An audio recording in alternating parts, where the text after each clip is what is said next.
Donc, alors 20 minutes, ça serait plutôt 30 minutes, hein. Mm. Évidemment, ça concerne plutôt la pédagogie, la formation, mais bon, c'est ouvert à tout le monde. L'idée, effectivement, ça va être de travailler sur ces notions-là de mémoire pour la pédagogie. Donc, avant de démarrer, dans le premier temps, on va faire une première chose, c'est définir en fait ce qu'on entend par ergonomie. Donc, hop, j'ai juste 30 secondes. Je vais couper ma caméra pour... voilà, hop. Donc, on va définir ce qu'est donc l'ergonomie, donc l'ergonomie cognitive plus précisément. Et puis, on va parler du fonctionnement donc, de la mémoire. C'est ce qu'on va aborder là aujourd'hui. L'ergonomie, ça va être très très rapide. Donc, on va commencer par l'ergonomie. Pardon. Donc, je vais reprendre la définition en fait qui est donnée par l'association internationale sur l'ergonomie, donc International Ergonomic Association. Donc, le site, ça doit être quasiment ce nom-là plus l'URL. Donc, l'ergonomie, donc c'est la discipline scientifique qui est concernée par la compréhension des interactions entre les humains et d'autres éléments d'un système. C'est-à-dire qu'on utilise, nous, l'ergonomie et ses méthodes pour améliorer les interfaces entre un système et un individu en prenant en compte le bien-être humain. C'est important, hein. Le but, c'est que ça se passe bien dans l'interaction, que ce ne soit pas négatif. Donc, nous, on va s'attacher uniquement à l'ergonomie cognitive, c'est-à-dire qu'on ne va pas parler de l'ergonomie physique ou organisationnelle, uniquement l'ergonomie cognitive dans le cadre de l'apprentissage, c'est-à-dire qu'on va s'intéresser donc aux fonctions donc, mentales, cérébrales, mobilisées lors de l'interaction entre un individu et un système donné. Voilà, c'est ça l'ergonomie cognitive. D'accord. Dans ce lien-là, dans ce lien, en fait, dans ces interactions entre fonctions mentales et système, nous, on va s'intéresser, dans notre cas, donc, à la mémoire. Et donc, tous nos questionnements au travail va consister à comprendre le fonctionnement de la mémoire pour améliorer, en fait, tous nos systèmes d'apprentissage. Voilà, c'est le but. Et évidemment, principalement, on va dire, dans nos documents numériques, mais ça peut fonctionner sur la mémoire, tout simplement, sur la manière d'améliorer les dispositifs en général. Donc, on parle de mémoire, on va voir comment on en parle justement, parce que ce n'est pas que la mémoire, en fait, c'est tout ce qui est mobilisé pour apprendre et en fait pour écouter, raisonner, etc. Donc, c'est ce que j'avais dit tout à l'heure. On va parler de mémoriser. Et donc, le modèle qu'on a, c'est le modèle Atkinson-Shiffrin. Donc, ce sont des psychologues. C'est un modèle qui date de 1968. Donc, il y a plusieurs théories, hein, plusieurs découpes, hein, comme je vous le disais. Nous, on ne va pas chercher à trancher qui a tort, qui a raison. C'est juste avoir une vision globale du fonctionnement de la mémoire. Et donc, ma présentation se base sur ce modèle-là. Donc, 3 types de mémoire. Donc, la mémoire sensorielle, la mémoire de travail, ou celle qu'on avait coutume d'appeler des fois mémoire à court terme. Donc, nous, on utilisera plutôt le terme mémoire de travail pour cette idée de l'activité qu'elle porte dans son nom, quoi, de travail. Et puis, la mémoire à long terme. Donc, voilà les 3 types de mémoire, les 3 grandes familles. Sur la mémoire sensorielle, donc c'est ce qu'on va appeler mémoire vraiment à très très très court terme. Elle va enregistrer les informations de nos sens, donc la vue, l'ouïe, le toucher, etc. Et elle ne conserve ces informations que maximum une seconde, voire une demi-seconde. Cette mémoire sensorielle, donc au niveau des sens, on va s'intéresser à deux. La mémoire iconique, donc qui se spécialise dans le visuel, et qui va durer le temps que l'information soit traitée. Donc, vous voyez quelque chose, vous l'avez vu, elle part ailleurs et c'est fini. Vous ne l'avez plus. Donc, ça dure le temps vraiment d'une seconde, d'une demi-seconde. Et la mémoire échoïque, qui, elle, propose une représentation en fait plutôt sensorielle, auditive de ce que de ce que vous avez entendu, même de ce que vous pouvez lire. C'est-à-dire quand vous lisez, vous utilisez aussi la mémoire économique parce que c'est celle que vous voyez, mais c'est celle qui résonne dans votre tête. Donc voilà. Et celle-là, elle est peut-être un peu plus longue, peut-être un peu plus, 2-3 secondes, mais pas plus que ça. Donc voilà les deux mémoires qui travaillent au niveau de la mémoire sensorielle, donc celle qui nous intéresse pour nous, puisqu'on est dans l'apprentissage et dans les documents électroniques. Et cette information, elle va pouvoir évidemment être traitée et encodée ou stockée. Hein, donc on verra plus tard le concept d'encodage, juste après. Et pour cela, elle doit passer dans la mémoire qu'on appelait à court terme, donc la mémoire de travail, donc symbolisée par ce petit bonhomme qui travaille. Cette mémoire, en fait, elle a également une capacité limitée. Hein. C'est pour ça qu'on l'appelait avant mémoire à court terme. Et c'est la mémoire qu'on va utiliser pour le maintien d'une information et le traitement de cette information. Donc, en fait, c'est ce qu'on va utiliser pour maintenir des informations rapidement. C'est ce qui permet la compréhension, l'apprentissage, le raisonnement, l'encodage. Voilà. Cette mémoire, elle a une limite de 7 items en termes de capacité de stockage. Donc, ça veut dire quoi? Ça veut dire que si là, par exemple, je vous donne une série de cartes à jouer ou de nombres à retenir, je vous les donne, vous les notez pas, vous allez en retenir entre 7 et 15 selon vos capacités. Voilà. Donc, les meilleurs sont peut-être à 15, ce qui fait pas mal déjà. C'est-à-dire que je vous donne 23, 28, 7, 10, 11, 12, 8. Vous allez en retenir à peu près 7. Et ce qui va se passer, c'est qu'au bout d'un moment, les nouveaux vont remplacer ceux que vous mémorisez. Donc, en termes de stockage, 7 à 9 items, voilà, en moyenne, voilà, pas plus. Et ça a une durée de 20 secondes. 20 secondes, ça veut dire quoi? Ça veut dire que vous voyez par exemple un véhicule passer, on vous demande comment il était et vous pouvez le décrire. Vous avez un petit temps parce que c'est rentré dans votre mémoire de travail très rapidement et vous pouvez donner quelques informations dessus. Cette capacité-là à stocker pendant un court terme dans la mémoire de travail d'information, c'est un point important, c'est ce qu'on appelle l'empamnésique.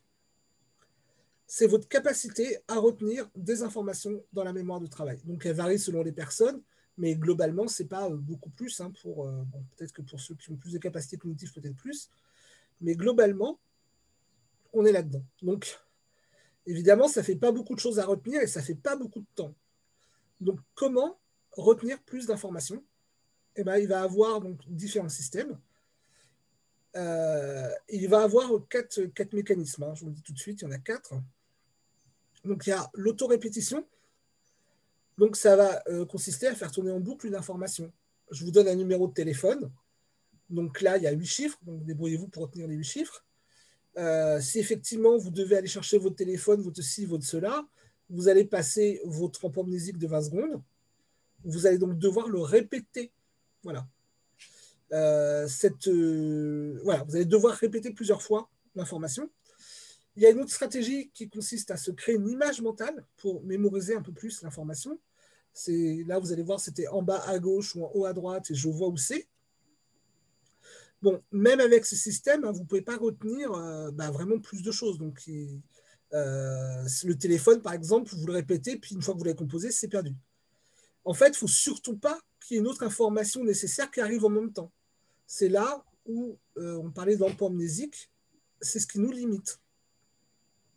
Et quand votre empamnésique maximale est atteint, la nouvelle information qui arrive, elle va remplacer celle d'avant. Voilà. Et il ne faut pas si vous retenez un téléphone, il ne faut pas que quelqu'un qui vienne vous parler en même temps, sinon elle va créer ce qu'on appelle une interférence. Et le dernier mécanisme, je vous disais qu'il y en avait 4, ça va être celui qui va vous forcer à maintenir votre attention. Voilà les 4 mécanismes, en fait, globalement, qu'on va mettre en jeu quand on parle de mémoire de travail pour retenir. On a l'autorépétition, donc l'autorépétition qu'on va appeler, qui s'appelle la boucle phonologique. Donc, ça nous permet de retenir une information. L'image visuelle, qui est le calepin visuospatial. Et évidemment, l'attention qui permet de concentrer l'effort cognitif sur une tâche. Et l'interférence qui peut perturber ce stockage d'informations. Voilà les 4 mécanismes qui se jouent dans la mémoire de travail. Alors, Ce qui est intéressant à voir, et déjà, parce qu'on va aller à la fin vers les bonnes pratiques, c'est de voir qu'en fait, il y a deux systèmes qui permettent l'encodage. L'autorépétition qui est auditive, et qui peut être visuelle avec du texte, et l'image mentale qui, elle, est visuelle. Bah, ça signifie quand même que quand vous avez une information à retenir, si ça passe par la mémoire iconique, si ça passe aussi par la mémoire iconique, vous avez plus de chances de permettre l'enregistrement de l'information. C'est-à-dire que l'autorépétition toute seule vous permet de retenir quelque chose. L'image mentale vous permet de retenir également quelque chose, de mettre les deux ensemble, vous optimisez votre capacité de rétention d'informations. Ça, c'est ce que vous verrez dans les livres. Il y a des références sur les expériences sur lesquelles, les expériences à partir desquelles on a tiré ces conclusions-là. Ça signifie donc que si vous envoyez juste un texte pour que les gens apprennent, eh ben, ils vont avoir plus de difficultés. Si vous mettez une image et un texte, vous devez faciliter la mémorisation. Et bien sûr, vous évitez les interférences. Les interférences, elles sont de toutes sortes dans les bonnes pratiques. Ça signifie par exemple qu'effectivement, il ne faut pas qu'il y ait la télé à côté. Ça peut créer des interférences. Mais ça va jusqu'à votre mise en page. Évitez de mettre, je ne sais pas moi, sur les sites avant, on mettait des petits trucs, la souris qui bouge et qui brille ou qui gigote. Voilà, ça, clairement, il ne faut pas, quoi. Voilà. Et faire en sorte que la personne porte son attention sur ce que vous voulez apprendre. C'est bien pour ça qu'on parle de ça d'abord, parce que quand on verra après les bonnes pratiques, elles vont être issues de tout ce fonctionnement-là, en fait. Voilà, et donc, quand on a répété suffisamment, quand on a l'image mentale qui fonctionne, et ben, le but, c'est effectivement de passer en fait une information grâce à l'encodage de la mémoire de travail vers la mémoire à long terme. Vous voyez bien que la mémoire de travail, elle a l'empamnésique, elle est limitée par son empamnésique. L'avantage, elle, de la mémoire de travail, c'est qu'elle a une capacité, alors là, a priori illimitée. Donc, il y a plusieurs formes de mémoire à long terme. Donc, l'épisodique, vous allez stocker les événements, les souvenirs, etc. Donc, c'est celle des événements. Donc, il faut retenir le mot épisode. La mémoire sémantique. Donc, c'est une mémoire qui permet de stocker des objets. Attendez, juste 2 secondes, parce que j'ai un son bizarre qui part. Je vous demande juste 2 secondes. Je vous demande 2 secondes.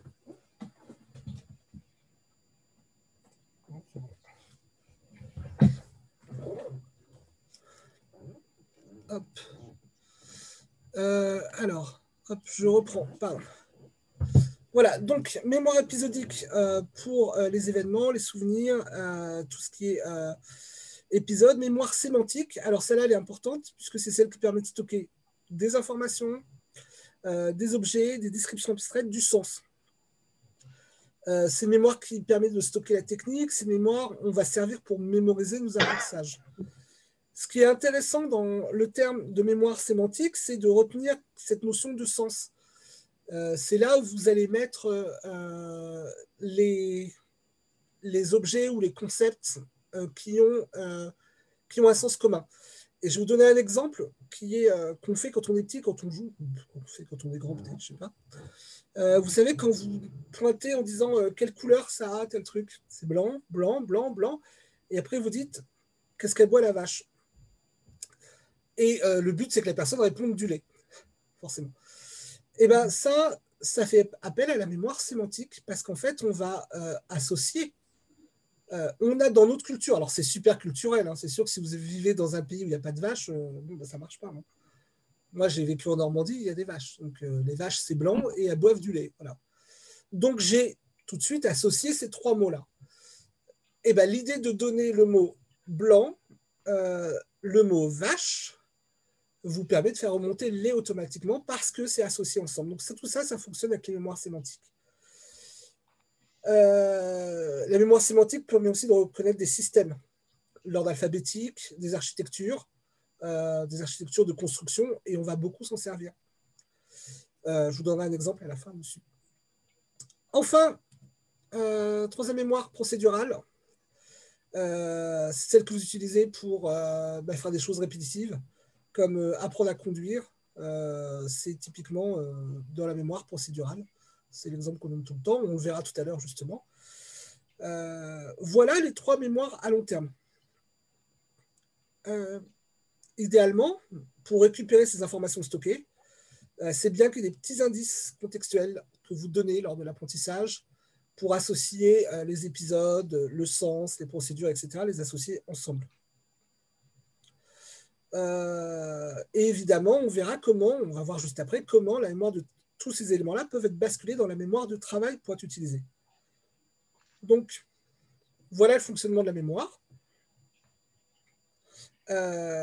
L'idée, c'est de bien comprendre que apprendre, ça signifie passer donc une information d'un environnement, d'un contexte où on est, vers la mémoire à long terme. C'est ça, apprendre. C'est passer de la mémoire sensorielle à la mémoire à long terme. Et on passe par la mémoire, effectivement, de travail. Et il va falloir donc faire 3 choses. Encoder, ensuite stocker, et puis après, c'est ce qu'on va voir après, c'est réactiver l'information, la récupérer.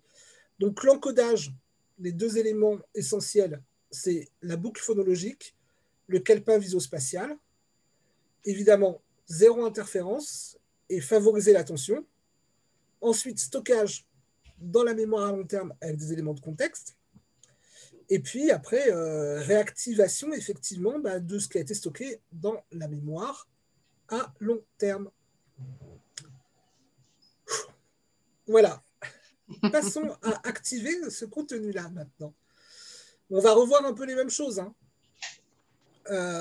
Sauf qu'on va les voir en fait comment ça fonctionne un peu différemment. Donc, ouais, c'est le modèle Baddeley et Hitch. Donc, il date de 86. Donc, dans la mémoire du travail, donc c'est relativement récent quand même. Hein.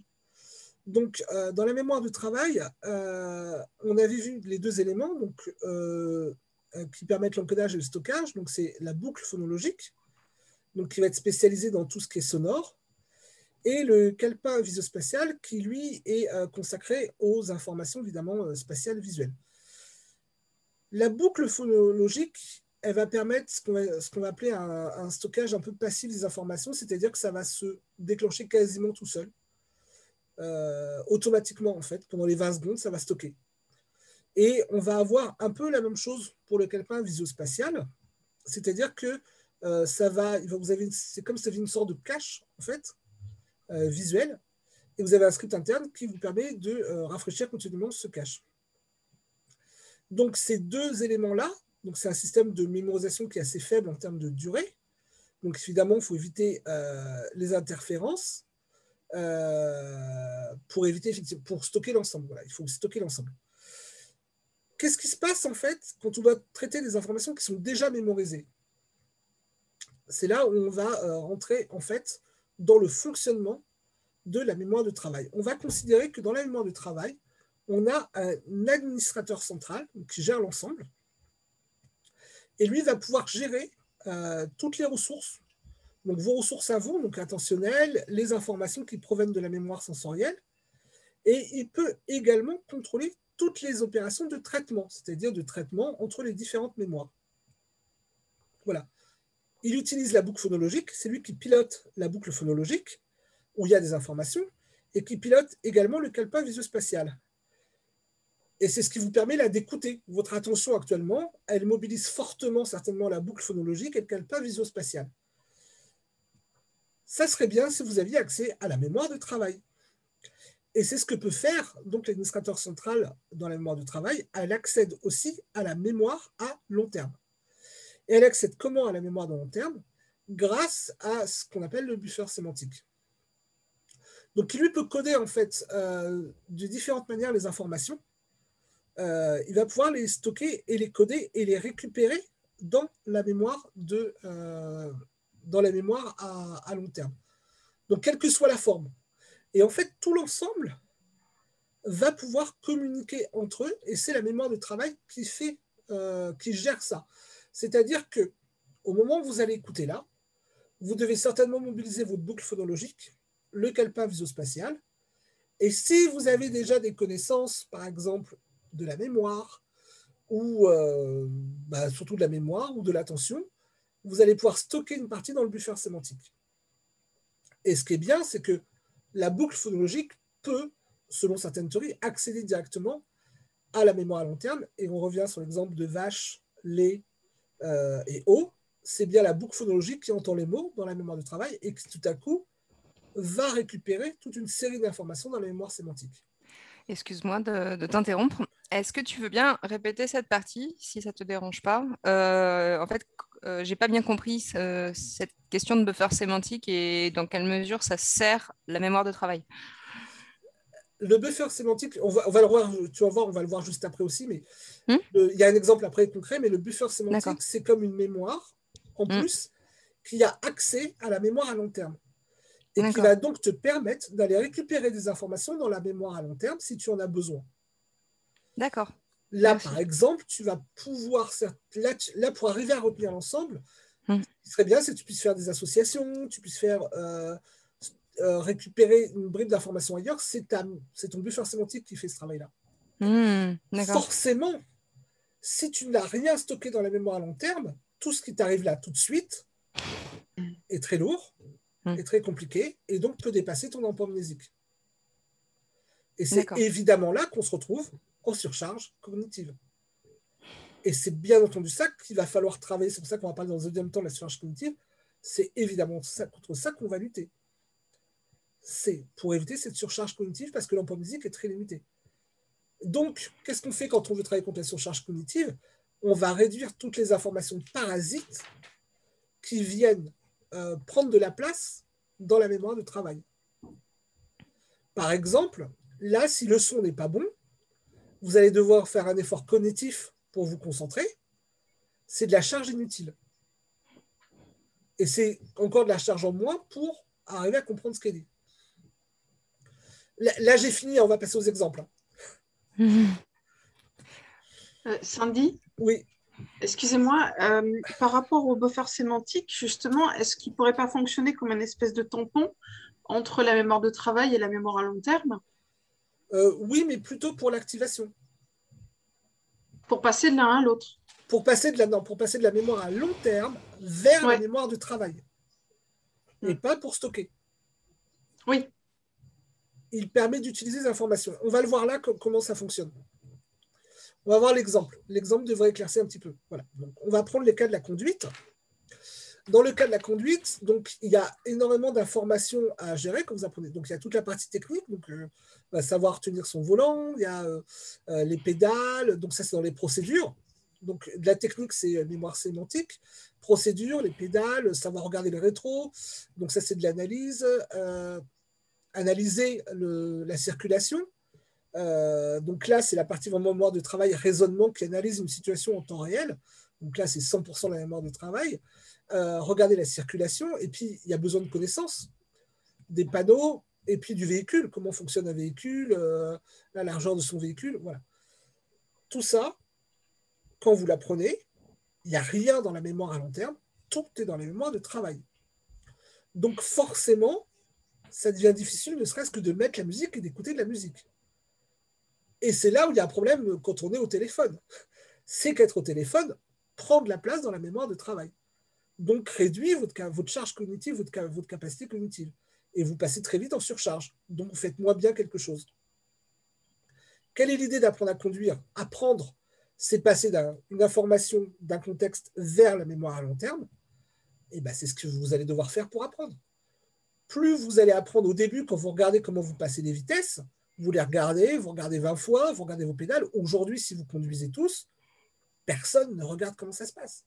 Parce que c'est dans la mémoire procédurale. Et parce que c'est dans la mémoire procédurale, ça vous libère de la charge cognitive sur la mémoire de travail.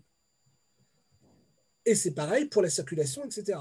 Résultat, normalement, si aujourd'hui vous savez conduire, vous avez la capacité de suivre la circulation, de regarder ce qui se passe et de discuter, parce qu'il y a une grosse partie qui est traitée par le buffer sémantique par la mémoire à long terme via le buffer sémantique. Est-ce que ça répond plus à la question là, qui a été posée tout à l'heure? Oui, Oui, oui, absolument. absolument. Voilà. Et on parle aussi des fois du concept de charge cognitive dans les couples, etc., dans le foyer. Ben, c'est un peu cette idée-là, c'est de devoir stocker énormément de choses dans la mémoire de travail parce qu'il faut y penser tout le temps, qui fait qu'on passe en surcharge. Voilà un premier. Et donc ça s'appelle par exemple donner à apprendre quelque chose et demander à ce que ce soit stocké dans des procédures, c'est ce qu'on appelle de l'automatisation. Donc, ça signifie que quand vous allez enseigner quelque chose, par exemple, si vous avez quelque chose de technique pour avoir fait du code, et ben on va dire, voilà, ben ça, il faut l'apprendre. Donc, au début, la personne, elle passe son nez dans les livres, à chaque ligne de code, elle passe son nez dans un bouquin. Si vous apprenez comment utiliser un logiciel, à chaque fois, vous allez devoir où il est doc, comment je fais, etc. Si vous voulez que ça se passe bien en termes d'apprentissage, il faut effectivement qu'au bout d'un moment, eh ben, soit découper l'apprentissage pour que ça passe dans la mémoire à long terme, que ce soit automatique, et après, vous allez pouvoir vous concentrer sur l'objet vraiment de l'apprentissage. Il y a un autre exemple que certains ont vu, par exemple, sur le sujet qui consiste à faire de la veille pédagogique.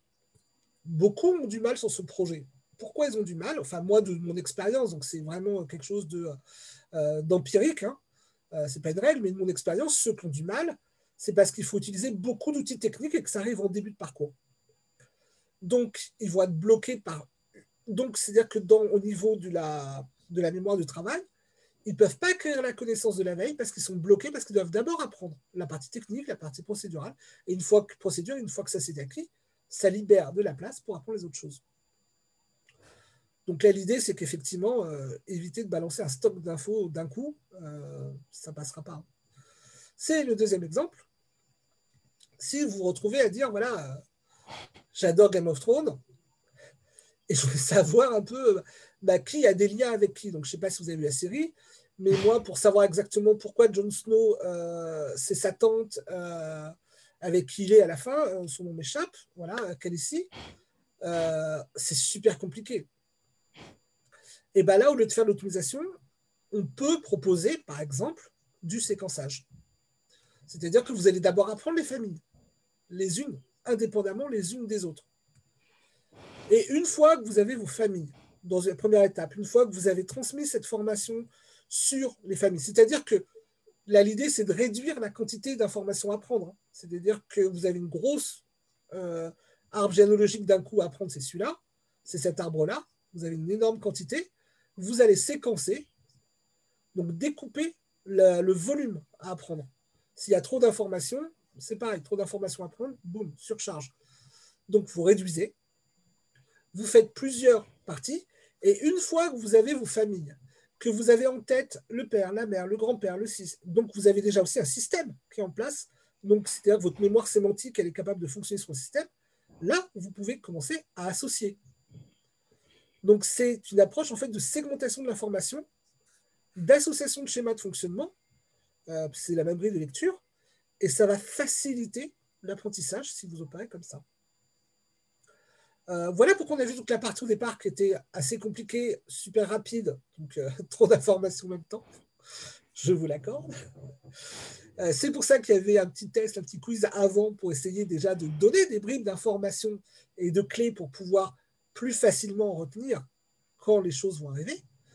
Ça aussi, c'est une stratégie, c'est-à-dire déjà donner des mots-clés, c'est essayer déjà de donner à la personne un dictionnaire sémantique à créer, à donner dès le début pour que la personne, avec des indices pour pouvoir se souvenir et pouvoir réactiver la mémoire dessus.